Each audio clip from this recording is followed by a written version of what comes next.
miantsona ny amin'izay tsika anatin'le atsy.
Ampitomboina ao amintsika ane ny fahasoavana sy ny fiadanana avy amin'ilay Andriamanitra raintsika sy Jesosy Kristy tompontsika.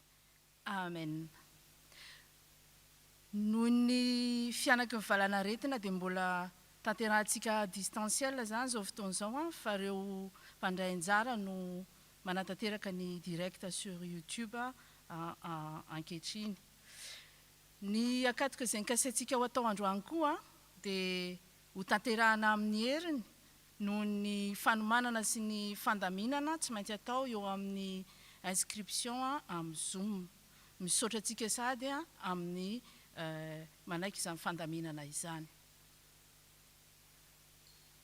Fa efa niseho ny fahasoavan'Andriamanitra izay famonjena ny olona rehetra. Izany indray no lohahevitra anompanana izao fanompoana masina izao, ka ny fanahy masina ane no hitaridalana antsika sady amin'izany. Amin'ny anaran'ny Ray sy ny Zanaka ary ny fanahy masina.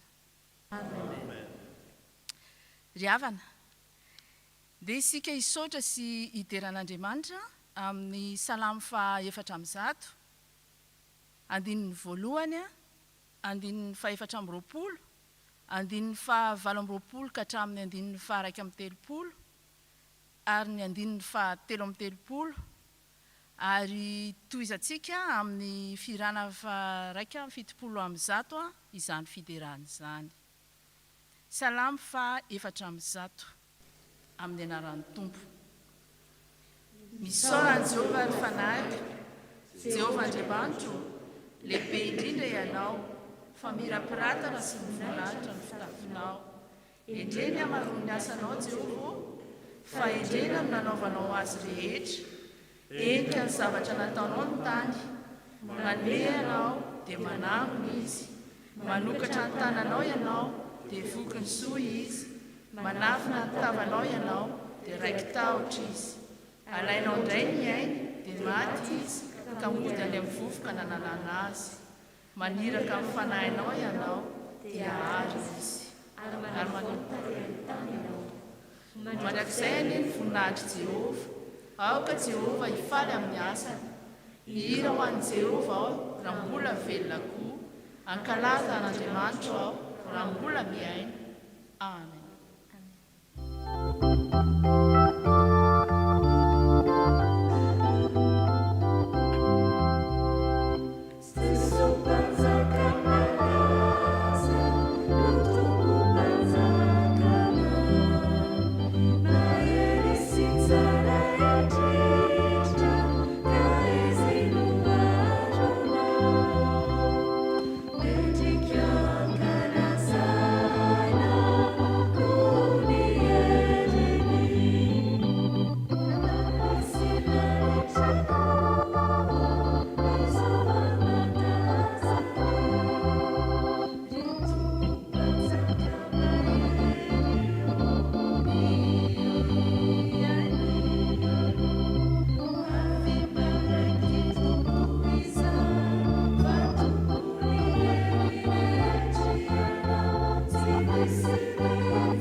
fiangonana.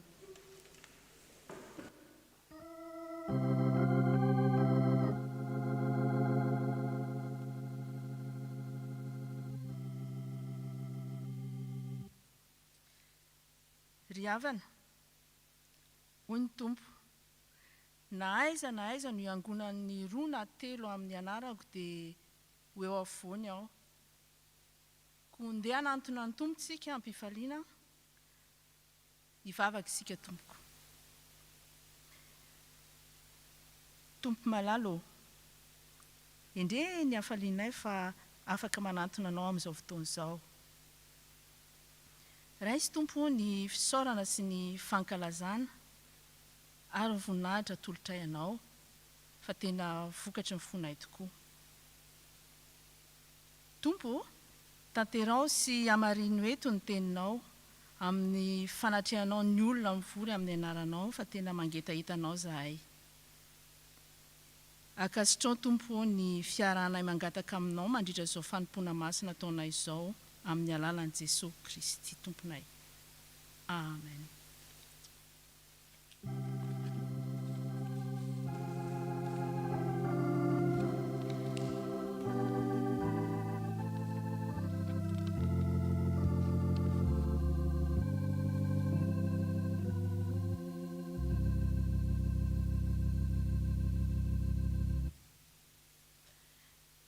Ry havana, enoy ampanajana sady eritrereto tsara ny sitrapon'Andriamanitra izay ambara amintsika indray androany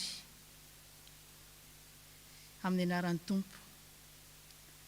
Ary aza manaraka ny fanaon'izao tontolo izao ianareo fa miova amin'ny fanavaozana ny saina hamantaranareo ny sitrapon'Andriamanitra dia izay tsara sady ankasitrahana no marina.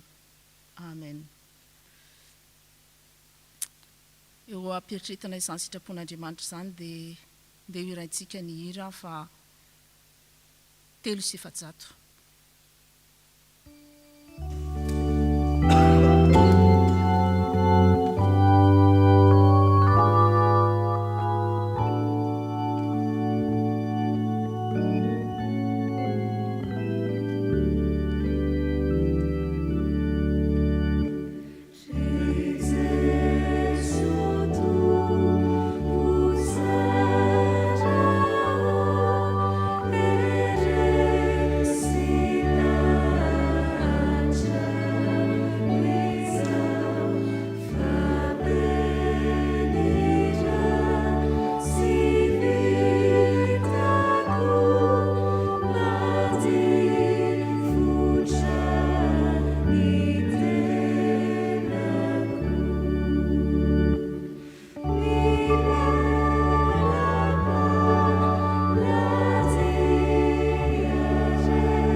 Mbola hiaraka hifafaka isika tompoko. Ry Tompo Andriamanitra, nambara taminay sitraponao. Matsapa nefa izay fa tsy nahatanteraka izany.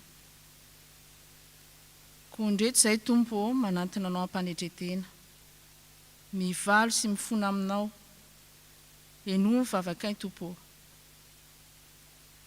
Resy lahatra izay araka ny hiranay fa be ny ratsy vitanay.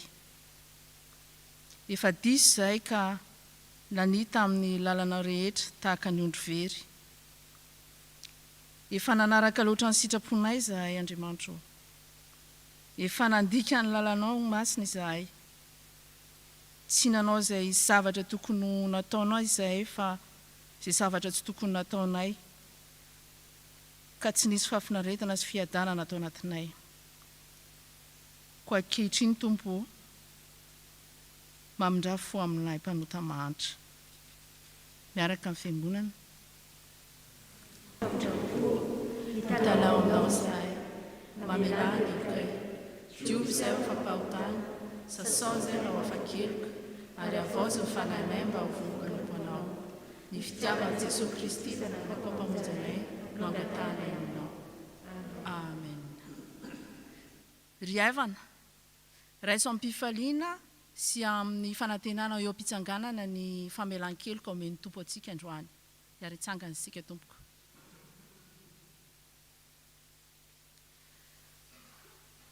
Avy ary ifandahatra isika ho Jehova. Na dia tahaka ny jaka aza ny fahotanareo, dia ho fotsy tahaka ny oram-panala. Na dia mangatrangatsika tahaka ny sily aza, dia ho tahaka ny volon'ondry fotsy. Fa toy izao no nitiavan'Andriamanitra izao tontolo izao. Nomeny ny zanan'ilay tokana mba tsy ho very izay rehetra mino azy, fa hanana fiaindrana mandrakizay. Voavelany elokareo noho ny anarany masina. Amen. Ho setrin'izany dia ho ataontsika ny hira 270 andininy voalohany.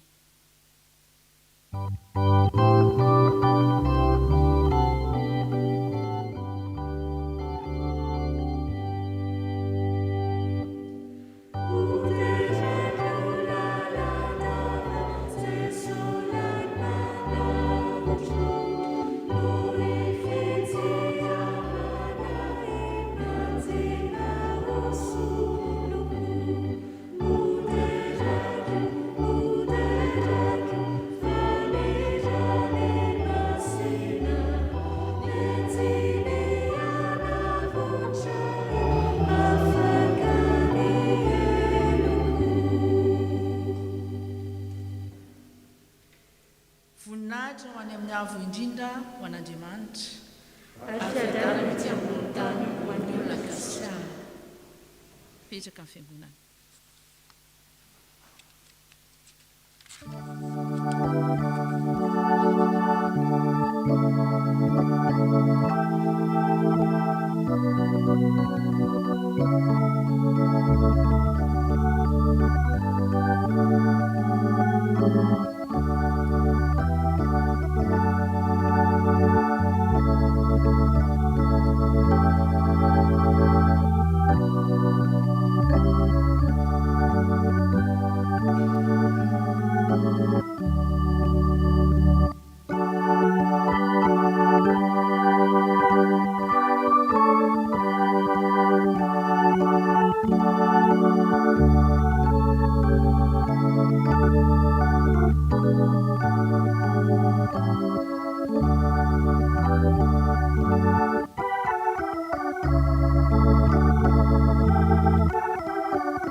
Mialohan'ny amakinan'ny teny dia ho ataontsika ny hira 170 andininy voalohany dia angatana ireo tompon'anjara androso ety anoloana. 170 andininy voalohany.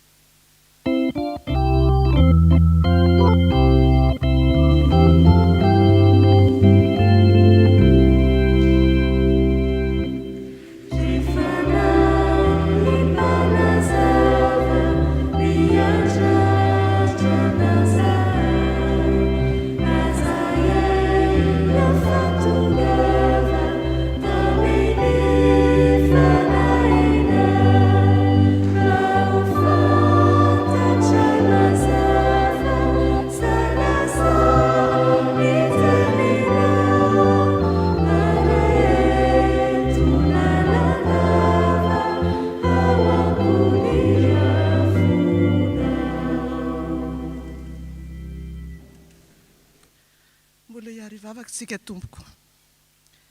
Ry Tompo rainay izay any an-danitro, rainay amin'ny alalan'i Jesosy Kristy. misaotra anao zahay, mideranao zahay ary manome voninahitra anao fa mbola nitiavinao sy namindranao fo ka mbola afaka ny amaky, afaka ny ainy ny teninao. Misaotra anao zay Tompo fa na dia tsy afaka ny fanatrotava ary zahay amin'ny olona rehetra dia mbola nomenao zao teknôlôjia zao ka afaka iantefa ny tokantrano tsirairay avy ny teninao. Ny teninao tokoa Tompo zay fanilo ny tongotray sy fanazavana ny lalanay. Koa mitoera indrindra fanahy masina aty anatinay tsirairay avy ka aoka ny fonay ho toy ny tany lonaka ka afaka ny amokatra be ho amin'ny fanjakanao. Koa mitenena ary Tompo araka ny fombanao fa vonina ny henonao zahay ary aoka ny teninao araka teninao hoe tsy verina any aminao raha tsy efa nahatanteraka izay nanondrahanao azy. Dia aminaranao Jesosy Kristy Tompo sy mpamonjy anay no hanononanay izany vavaka izany. Amen. Isaia 40 ny andininy voalohany ka hatramin'ny faha 1:10. Isaia 40 andininy voalohany ka hatramin'ny 1:10. Rehefa hita dia vakitsika amin'ny anaran'ny Tompo. Ampionony ny oloko hoy Andriamanitra reo. Mitority ny somahafaly amin'ny Jerosalema ka lazao aminy fa vita ny adiny sady voavela ny elony. Ary efa nandray indroeny tamin'ny tanan'i Jehovah izy ho valy ny fahotana rehetra nataony. Injany misy feo ny miantso hoe manamboara lalana ny anefitra ho an'i Jehovah, manaova lalambe any tany foana ho an'Andriamantsika. Aoka hasandratra ny loasa rehetra, aoka ahetry ny tendrombohitra sy ny avoana rehetra, aoka ny be avoana ho tonga lembalemba, ary ny tany sarodalana ho tonga lemaka. Dia iseho ny voninahitry Jehovah, ary ny nofo rehetra hiara-mahita izany. Fa ny vavan'i Jehovah no efa miteny, injany misy feo, injany misy miteny hoe miantso, ary hoy izy, ahoana nefa no antso ataoko? Ahitra ny nofo rehetra, ary ny atsara tarehiny rehetra dia tahaka ny vonin-javatra ny antsaha. Maina ny ahitra, malazo ny voniny, satria tsofo ny fofonain'i Jehovah reny. Eny, ahitra tokoa ny olona, maina ny ahitra, malazo ny voniny, fa ny tenin'Andriamantsika dia ahatra mandrakizay. Riziona, izay mitondra teny somahafaly eo, miakarana tendrombohitra avo. Ry Jerosalema izay mitondra teny somahafaly eo, asandrato mafy ny feonao, asandrato fa aza matahotra. Lazao amin'ny tanànan'i Joda hoe, indro Andriamanitra reo, indro Jehovah Tompo ho avy amin'ny heriny, ka ny sandriny ihany no hanapaka. Indro ny valim-pity atolony dia eny aminy, ary ny valy ny asa omeny dia eo anoloany. Iandro ny ondriny tahaka ny mpiandry-ondry izy, ny sandriny no hanangonany ny zanak'ondry, ka hotrotroiny eo an-tratrany ireny, ary horoahany miadana any am-pianahany.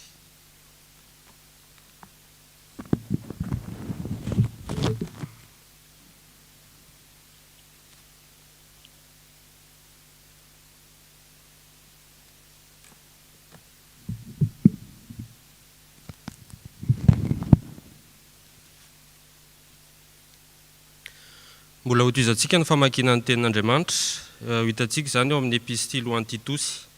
Epistily ho an'ny Titosy, toko 2, andininy faha 1:10 ka hatramin'ny faha 4:10. Hotoizana ao amin'ny toko 7, andininy faha 4 ka hatramin'ny faha 7. Titosy, toko 2, andininy faha 1:10 ka hatramin'ny faha 4:10. Toizana ao amin'ny toko 7, andininy faha 4 ka hatramin'ny faha 7. Amin'ny anaran'ny Tompo. Fa efa miseho ny fahasoavan'Andriamanitra izay famonjena ny olona rehetra, mampianatra antsika handay izay toe-panahy tsaraka an'Andriamanitra sy ny filàny izao tontolo izao, ary ho velona amin'ny onony sy ny marina ary ny toe-panahy araka an'Andriamanitra amin'izao fiainana ankehitriny izao. Miandry ny fanantenana mahafinaritra sy ny fisehon'ny voninahitr'Andriamanitra lehibe sady mpamonjy antsika dia Jesosy Kristy, izay nanolotra ny tenany hamonjy antsika mba hanavotany antsika ho afaka amin'ny ota rehetra sy hanadiovan'izay olona ho an'ny tenany sady ho mazoto indrindra amin'ny asa tsara izany. Fa rehefa niseho ny fahamoram-panahin'Andriamanitra mpamonjy antsika sy ny fitiavan'ny olona dia tsy avy tamin'ny asa amin'ny fahamarinana izay nataontsika fa araka ny famindrapo kosa no namonjeny antsika tamin'ny fanasan'ny fiterana indray sy ny fanavaozan'ny fanahy masina izay nahidiny betsaka tamintsika tamin'ny alalan'i Jesosy Kristy mpamonjy atsika mba ho hamarinina amin'ny fahasoavana isika ka ho tonga mpandova araka ny fanantenana ny fiainana mandrakizay. Ho faranantsika ny famakiana ny teny, izany dia ho hitantsika ao amin'ny filazantsara nosoratan'ny Lioka. Lioka 3:5-5 ka hatramin'ny 2:20 ary eo am-pitsanganana no hamakintsika izany. Lioka 3:5-5 ka hatramin'ny 2:20 amin'ny anaran'ny Tompo. Fa raha mbola niandry ny olona ka samy ny saina ny Jaona tao ambony, na izy ny Kristy na tsia, dia namaly Jaona ka nanao tamin'izy rehetra hoe: izao manao batisanareo amin'ny rano, fa avy izay mahery noho izao ka tsy mendrika hamany fenin-kapany aza aho, izy no hanao batisanareo amin'ny fanahy masina sy ny afo. Eny an-tanany fikorohana molony ka hanangonany vary ho any amin'ny sompony, fa ny akofa sy ny mololo ho dorany amin'ny afo tsy azo vonoiny. Ary fananarana maro hafa koa no notoriny tamin'ny olona, fa Herôda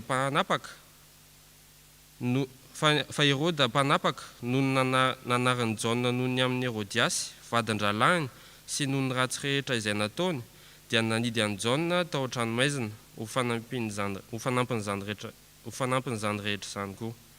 Ary rehefa natao batisa ny vahoaka rehetra, ary Jesosy koa efa natao batisa sy ny vavaka, dia nisokatra ny lanitra, ary ny fanahy masina nidina teo amboniny, ka ny endriny dia tahaka ny voromailala, ary nisy feo avy tany an-danitra nanao hoe: ianao no zanako malalako, ianao no sitrako.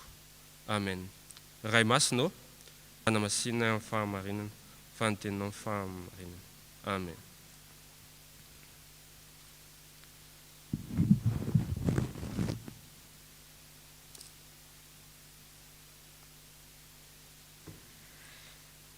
Mialohan'ny tondrana ny hafatra ho antsika androany dia ho ataontsika ny andin'ny faharoa amin'ilay hira teo.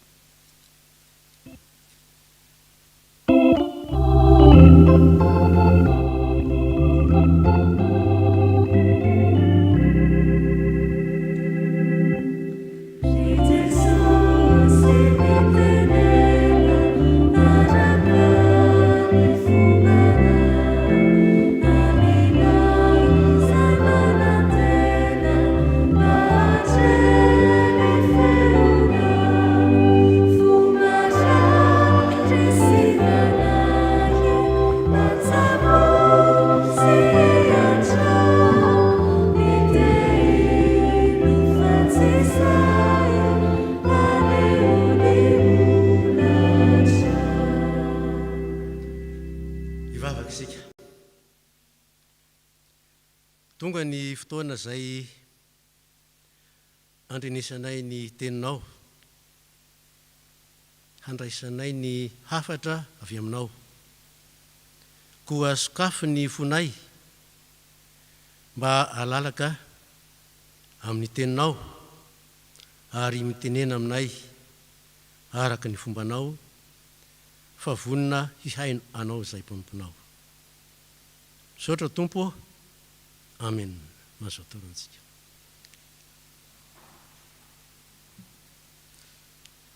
Ry havana, araka ny nambara tany am-piandohana, ny tenin'Andriamanitra izay andraisana hafatra ho antsika amin'izao maraina izao dia ny bokin'ny Titosy. Titosy 2:2-10 izay mivaky toy izao amin'ny anaran'i Jesosy: fa efa miseho ny fahasoavan'Andriamanitra izay famonjena ny olona rehetra.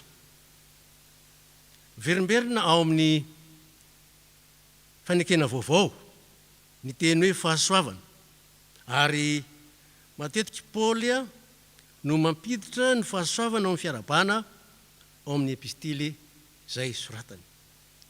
Amin'ny bokin'ny Titosy dia zao no teniny: ho an'ny Titosy tena zanako araka ny fonona imbonantsika anie ny fahasoavana sy ny fiadanana avy n'Andriamanitra ray sy Jesosy Kristy mpamonjy antsika. Ny fahasoavana dia fanomezana lehibe, tsara sarobidy omena ny olona izay tsy mendrika izany. Andriamanitra tompon'ny fahasoavana, avy amin'Andriamanitra ny fahasoavana, araka izany dia fanomezana avy amin'Andriamanitra ny fahasoavana.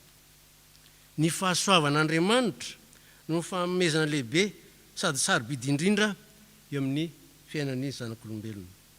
Misy famarinana telo eo amin'ny bokin'ny Titosy izay nivakiana tamintsika androany, Titosy toko 2 manomboka ny 1:20 sy ny Titosy toko 3:1-4 hatramin'ny 1:7.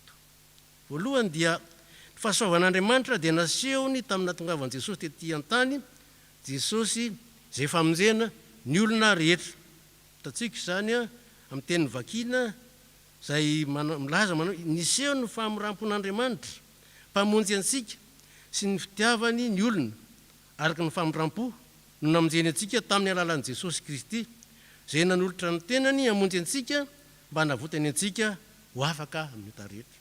Ary faharoa dia ny fahasoavan'Andriamanitra dia nasehony tamin'ny fanomezana ny fanahy-masina ny kristianina na ny olombonjena. Izao no nambarana izany, ny fanasan'ny fiterahana indray sy ny fanavaozan'ny fanahy-masina izay hidiny betsaka tamintsika tamin'ny alalan'i Jesosy Kristy mpamonjy antsika mba ho dioviny sy ho amarininy amin'ny fahasoavany isika. Ary fahatelo dia ny fahasoavan'Andriamanitra dia nasehony amin'ny fampanantenana ny fiainana mandrakizay ho an'ny kristianina na ny olombonjena. Tonga mpandova sy manana fanantenana ny fiainana mandrakizay ary miandry ny fisehon'ny voninahitran'Andriamanitra lehibe sady mpamonjy antsika dia Jesosy Kristy ny kristianina. Voalohany dia ny fahasoavan'Andriamanitra dia nasehony tamin'ny nahatongavan'i Jesosy tetỳ an-tany, Jesosy izay famonjena ny olona rehetra. Ry havana, Andriamanitra dia tsy mizaha tavan'olona. Any amin'ny bokin'ny Deutéronomia toko 10:17 dia milaza an'izany izy fa io Andriamanitra antsika io dia avo indrindra, tompony tompo, Andriamanitra lehibe sy mahery ary matahotra izay tsy mizaha tavan'olona na mandray kolikoly. Tiany olona rehetra hovonjena Andriamanitra. Hoy Petera, fa maro-po aminareo izy ka tsy tiany hisy overy fa mba ho tonga amin'ny fibebahana izy rehetra. Ary araka ny teny izay fantatritsika loatra dia hoe Jaona toko 7:9 fa toy izao ny tiavan'Andriamanitra, izao tontolo izao. Tiany olona rehetra Andriamanitra ary tsy manavakavaka izy. Tonga tetỳ ambony tany Jesosy hamonjy ny mpanota. Izany nambaran'ny Paoly tamin'ny Timoty, mahatoka tokony ekena amin'ny fankasitrahana rehetra izao teny izao. Tonga tetỳ ambony tany Kristy Jesosy hamonjy ny mpanota ary nambarany fa zao izy no lohany amin'izany mpanota izany. Ry havana, tanterahan Jesosy teo amin'ny hazo fijaliana izany famonjena antsika izany. Nororana Jesosy, nokapohana Jesosy, nolefony Jesosy, nombona tamin'ny hazo fijaliana izy noho ny fahotantsika. Ary tanteraka Jesosy izany lay teny any faminaniana ny Isaia toko 7:50 manao hoe nefa Jesosy dia voalefona noho ny fahadisoantsika sy ny torotoroina noho ny helitsika ary ny diakapoka taminy nasitranantsika. Isika rehetra dia samy efa nany tahaka ny ondry, samy efa nivily ho amin'ny lalantsika avy isika rehetra ary nataon'i Jehovah niatra taminy avokoa ny helitsika. Kristy maty no fahotantsika ho Paoly, nalevina fa zao nitsangana tamin'ny maty Jesosy, nitsangana tamin'ny andro fahatelo. Ary dia nasandratry ny tany ankavan'Andriamanitra ho tompo sy mpamonjy mba hanome fibebahana sy famelan-keloka ho an'ny olona rehetra, ho an'ny Israely. Ny fahasoavan'Andriamanitra dia nasehony tamin'ny nahatongavan'i Jesosy tetỳ an-tany, Jesosy izay famonjena ny olona rehetra. Inona kosa no avaliko, inona kosa no avalinao izany? Ny fanekena an' Jesosy ho tompo sy mpamonjy, izany ny maholombonjena ny kristianina. raha manaiky an jesosy tompo amin'ny vavanao ianao ary mino amin'ny fonao fa Andriamanitra efa nanankana azy tamin'ny maty dia hovonjena ianao. Ry havana, kristianina dia nanaiky an Jesosy ho tompo sy mpamonjy matetika, ary maro ny olona izay manao an Jesosy ho mpamonjy fotsiny ihany eo amin'ny fiainany fa tsy manao azy ho tompo, manao azy tahaka ny pompier. Hoy ny tompo, ny zanaka manaja ny ray ary ny mpanompo ny tompony. Koa raha ray aho, aiza izay ajako, ary raha tompo aho, aiza izay tahotra, raha tompo aho, aiza izay tahotra. Tahotra eto dia tsy ilay hoe peur fa ilay crainte. Ahoana moa zany hoe manaiky an Jesosy ho tompo izany dia mankatoa, zany ny matahotra an'Andriamanitra, zany ny matahotra ny tompo, manao ny sitrapony rehetra, manao ny sitrapony rehetra. Faharoa dia ny fahasoavan'Andriamanitra dia nasehony tamin'ny fanomezany ny fanahy masina ny olombonjeny. Rehefa nanaiky an Jesosy ho tompo ny olona nandray an Jesosy dia omeny ny fanahy masina. Ahoana ny fanazavany sotra masina izany fanomezan'Andriamanitra ny fanahy masina izany ny olombonjeny. Fanahy masina no tombo kase amantarana ny maha-kristianina. Any amin'ny Efesiana toko voalohany ihany dia zao ny voasoratra, soratan'i Paoly. Rehefa nino dia nasiana tombo kase tamin'ny fanahy masina araka ny teny fikasana isika. Izany fanahy izany no santatry ny lovantsika ho amin'ny fanavotana ny olona izay nalainy ho an'ny tenany fiderana ny voninahitra. Ary Paoly ihany manoratra fa ny kristiana dia tempolo ny fanahy masina, fonena ny fanahy masina. Moa tsy fantatrareo fa ny tenanareo dia tempolo ny fanahy masina izay ao anatinareo sady efa azonareo tamin'Andriamanitra. Tempolo ny fanahy masina ny kristiana, fonena ny fanahy masina kristiana. Zany no mbola azavain'ny Paoly ihany hoe fonena n'Andriamanitra amin'ny fanahy ny kristiana. Efesiana toko 2:20 fa ao aminy no miaraka ahorona koa ianareo ho fonena n'Andriamanitra amin'ny fanahy. Ary ny olombonjena na ny kristiana dia tarihin'ny fanahy masina ny kristiana, fa izay tarihin'ny fanahy masina no zanak'Andriamanitra. Fa io fanahy masina io koa ry havana no mame antsika, mame ny kristianina, mame ny olombonjena ny fahamezam-pahasoavana. Mizarazara ny fahamezam-pahasoavana ho an'ny kristianina ny fanahy masina. Any amin'ny Korintianina voalohany toko 12 milaza an'izany, 14 fantatritsika, zay no samy hafa ny fahamezam-pahasoavana nefa ny fanahy dia iray ihany. Ny fahamezam-pahasoavana rehetra dia asan'ny fanahy iray ihany ary zazarainy araka ny sitrapony. Azonao antoka ve fa tena manana ny fanahy masina tokoa ianao? Fa zay tsy manana ny fanahy masina dia tsy an Jesosy. Ary ny fanahy masina ny tombo-kase famantarana fa tena kristianina marina ny olona, fa tsy ny anarana tsy akory. Zany zay manana ny fanahy masina dia manaiky tarihan'ny fanahy masina. Zay manana ny fanahy masina dia nandray fahamezam-pahasoavana. Nomeny fahamezam-pahasoavana ny olombonjena tsirairay avy angatao ary antanio ny tompo raha tsy fantatrao ny fahamezam-pahasoavana nomeny ianao. Fa mitondra ny vokatry ny fanahy ny tena kristianina marina. Hita eo amin'ny fandraisany amin'ny hafa zany vokatry ny fanahy izany. Ary dia zao ny vo no ahafantarana ny azo. Ahoana moa zany vokatry ny fanahy zany? Any amin'ny Galatiana toko 5:12 dia zao ny voasoratra. Fa ny vokatry ny fanahy kosa dia fitiavana, fifaliana, fiadanana, faharipo, fahamoram-panahy, fanaovan-tsoa, fahamarinana, fahalemem-panahy, fahononam-po. Zany dia tokony hita eo amin'ny fifandraisantsika amin'ny olona ary hita tokoa eo amin'ny fiainantsika. Fa voalaza eo fa ny fitiavana no vokatry ny fanahy voalohany voalaza eo. Vokatry ny fanahy dia fitiavana. Ary io dia fanomezam-pahasoavana lehibe indrindra araka ny nambaran'ny Paoly any amin'ny Korintianina toko voalohany toko 12 ihany farany indrindra nefa manry fatratra fanomezam-pahasoavana lehibe indrindra ary indro zay lalana tsara indrindra no toroko anareo dia mitohy eo amin'ny toko 7:10 zany milaza momba ny fitiavana. Ary araka ny ambara teo dia ny vo no ahafantarana ny azo.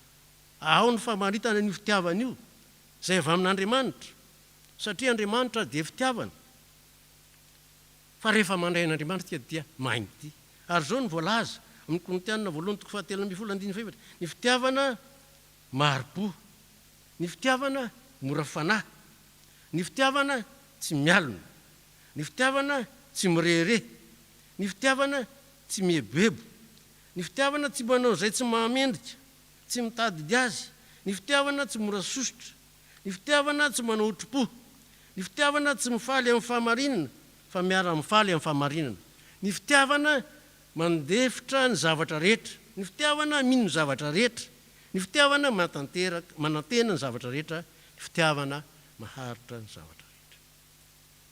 Zany ny vokatry ny fanahy, zany ny fisehon'ny fitiavana ny fiainantsika. Dia manontany tentsika mandroan'izany. Fa voambara ao amin'ny vokatry ny fanahy io koa ny fiadanana.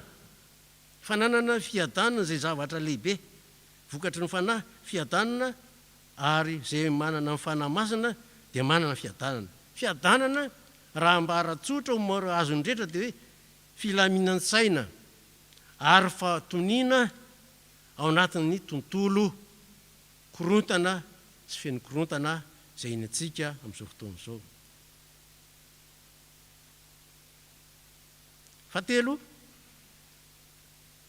ny fahasoavan'Andriamanitra dia nasehony amin'ny fampanantenana fiainana mandrakizay ho an'ny olombonjena. Tonga mpandova araky ny fampanantenana ny fiainana mandrakizay kristianina. Jesosy raha nampionina ny mpianany any amin'ny Jaona toko faefatra amby folo any, andininy faharoa, teny fantaritsika fa andeha amboatra fitoerana ao anareo aho, ary raha andeha amboatra fitoerana ao anareo aho dia ho avy indray ka handrainareo ho any amiko, ary izay hitoerako no hitoeranareo koa. Aiza no isy ianao raha ho avy Jesosy na tonga ny fotoana ialanao ety ambony tany, satria tsy maintsy ho avy zany na ho ela na ho aingana. Tena manana antoka marina ny amin'ny fiainana mandrakizay ve ianao? Ry havana izay manantoka ny fiainana mandrakizay dia tsy mba matahotra ny fahafatesana, tsy matahotra ny fahafatesana izay mahazo antoka ny fiainana mandrakizay. Fa ho an'ny kristianina sy ny olombonjena, kristianina marina, dia io ny lalana, io ny vavahady hidirana ho any amin'ilay fiainana mandrakizay izay nampantain'Andriamanitra ao antsika. Ao amin'ny Jaona toko voalohany andininy fafito amby folo dia zao ny voasoratra ao. Fa ny lalàna dia nomena tamin'ny alalan'i Mosesy, fa ny fahasoavana sy ny fahamarina kosa dia tonga tamin'ny alalan'i Jesosy Kristy. Tsy misaraka ny fahasoavan'Andriamanitra, fahasoavana sy ny fahamarinana, fa ny ara-tonga tamin'i Jesosy ilay teny tonga nofo, ny fahasoavana sy ny fahamarinana. Dia ny tenin'Andriamanitra zany, dia Jesosy zany ilay teny tonga nofo, io fahamarinana. Tenin'Andriamanitra, Jesosy tonga nofo, zany ny fahamarinana. Paoly dia niteny any bokin'ny Romanina any hoe inona no lazaintsika? Mbola hitoetra amin'ny ota ihany va isika hitombon'ny fahasoavana? Dia Paoly ihany no mamaly azy. Sanatria izany, ataontsika izay efa maty amin'ny ota ahoana no velona aminy ihany. Ary tenin'Andriamanitra no mitaiza sy mampianatra antsika hanao ny fahamarinana sy handeha amin'ny fahamarinana.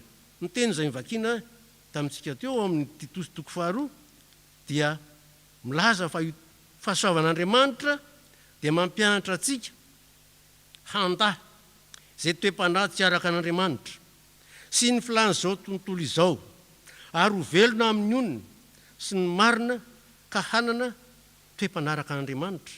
Ary ny anazavana io toe-panaraka an'Andriamanitra io dia hananana firaketam-po tanteraka amin'Andriamanitra. Hanana an'izany sika amin'izao fiainana ankehitriny izao, mampianatra antsika handahy izay toe-panahy tsy araka an'Andriamanitra sy ny filan'izao tontolo izao, ho velona amin'ny onona sy ny marina ka hanana firaketam-po tanteraka amin'Andriamanitra. Zany no ampianaran'ny soratra masina antsika ny tenin'Andriamanitra antsika. Ry havana, misy zavatra dimy voalaza teo izay amantarana andrefisantsika ny fiainantsika amin'ny maha-kristianina antsika, fa ny maha-kristianina dia fiainana. ary ilaina mahafantatra mahalala ny fampianarana ao amin'ny soratra masina fa ahoana ny ainatsika n'izany pratikan'izany iny fiainantsika. Manao an' Jesosy ho tompo sy mpamonjy fa tsy ho mpamonjy fotsiny ihany eo amin'ny fiainana, zany hoe mankatoa manao ny sitrapon'Andriamanitra amin'ny zavatra rehetra. Ary Jesosy ry havana no asia modely amin'io. Raha tao Getsemane Jesosy dia fantatritsika ny adi-panahy zay nanjoan Jesosy dia nivavaka izy, raiko izy, raha azo atao dia aoka esorina amiko ty kapoko ty, nefa aoka tsy ny sitrapoko any eno atao fa ny anao. Ary ny fiainana maha-kristianina dia mitondra ny vokatry ny fanahy, mamokatra. Hita eo amin'ny fiainantsika ny vokatry ny fanahy. Fahatelo dia hita eo amin'ny fiainantsika lay fitiavana arak'ilay famaritana zay voalaza teo. Ary manana fiadanana satria manana Jesosy lay andriany fiadanana. Jesosy lay niteny hoe fiadanana no avelako ho anareo, fiadanako no meko anareo, tsy tahaka ny fameny zao tontolo zao no fameko anareo. Aza malahelo na matahotra ny fonareo. Fa ny anankiray dia tsy matahotra fahafatesana ny kristianina, tsy matahotra fahafatesana ny kristianina. Paoly any amin'ny Filipianina toko voalohany any dia zao, izy dia ananiry tena tiany dia hoe hiala vetivety, hiala ety an-tany ho tonga ao amin'ny fiaina mandrakizay zao nambarany. Kanefa raha ny velona amin'ny nofo no avokarany asako dia tsy hitako izay hovidiako, fa sanganeno eo anelanelan'izy roa aho maniry hiala ka ho ao amin'ny Kristy satria tsara lavitra ny any, tsara lavitra ny any ny zao fiainantsika fiaino korontana sy zavatra mampitahotra izao. Ary any amin'ny Apokalipsy 12:20 no milaza an'izany, zany fiainana mandrakizay zany ho fafana ny ramaso rehetra.